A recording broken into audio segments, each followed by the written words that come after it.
네, 안녕하세요. 캐몬에 대한 기본적 분석 진행하겠습니다. 캐몬은 비임상 CRO 업체로 안정성 시험, 안전성 양립 평가, 유효성 평가, 분석 평가, 병리 평가 사업 등을 영위하고 있습니다. 그리고 식품의약품 안전처 비임상 시험기관, 국립환경과학원 화학물질 유해성 시험기관, 농약 안전성 시험 연구기관으로 지정되어 있는 기업입니다.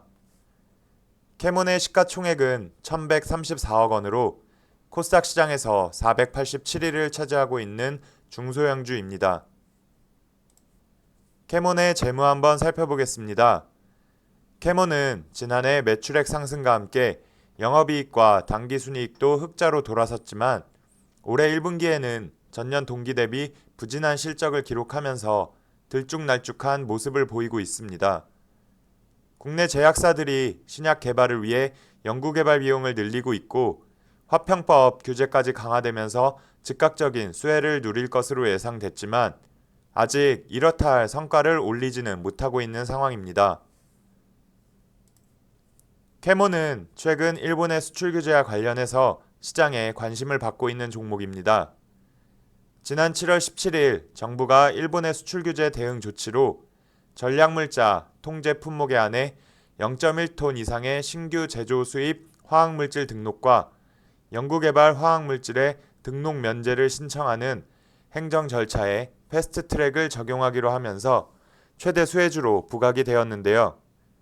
캐몬은 비임상시험 데이터를 미국 식품의약국에서 인정받은 업체로 지난해 화평법 개정의 최대 수혜주로 꼽힌 바 있습니다.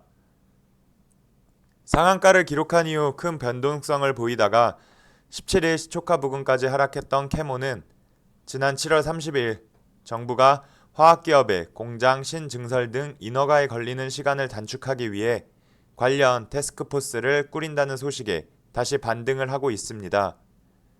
정부가 화학기업의 공장 신증설 등 인허가에 걸리는 시간을 단축하기 위해 관련 태스크포스를 꾸리고 해당 신청건을 우선 심사하는 방안을 검토하고 있다는 소식으로 정부는 TF를 꾸리는 등 인력을 대거 투입하고 해당 신청을 우선 처리하는 방법으로 인허가 기간을 한 달 이내로 줄이겠다는 계획입니다.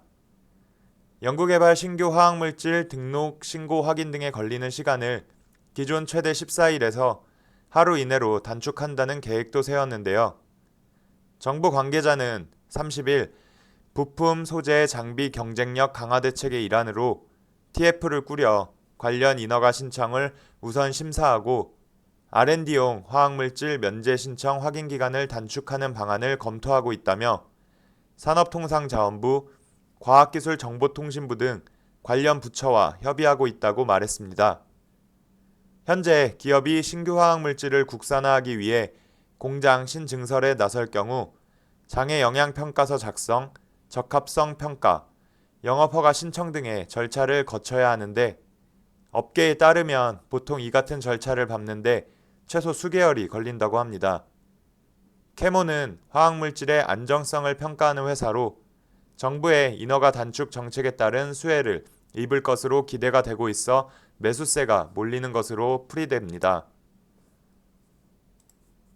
신약이나 화학물질 개발에 반드시 필요한 안정성 평가를 수행하는 비임상 CRO 시장의 선도기업인 캐몬은 최근 일본의 수출 규제에 대한 정부의 대응책인 패스트트랙 적용과 태스크포스 가동에 따른 수혜주로 시장의 관심을 받고 있는 중입니다. 하지만 지속적인 주가 상승을 위해서는 실적이 뒷받침되어야 하는데요. 성장 기대도는 높지만 가시화되기까지는 시간이 좀 더 필요하다는 전망이 우세한 상황입니다. 따라서 현재 캐몬에 접근할 시에는 주가 급변동에 유의할 필요가 있습니다. 지금까지 캐몬에 대한 기본적 분석이었습니다. 감사합니다.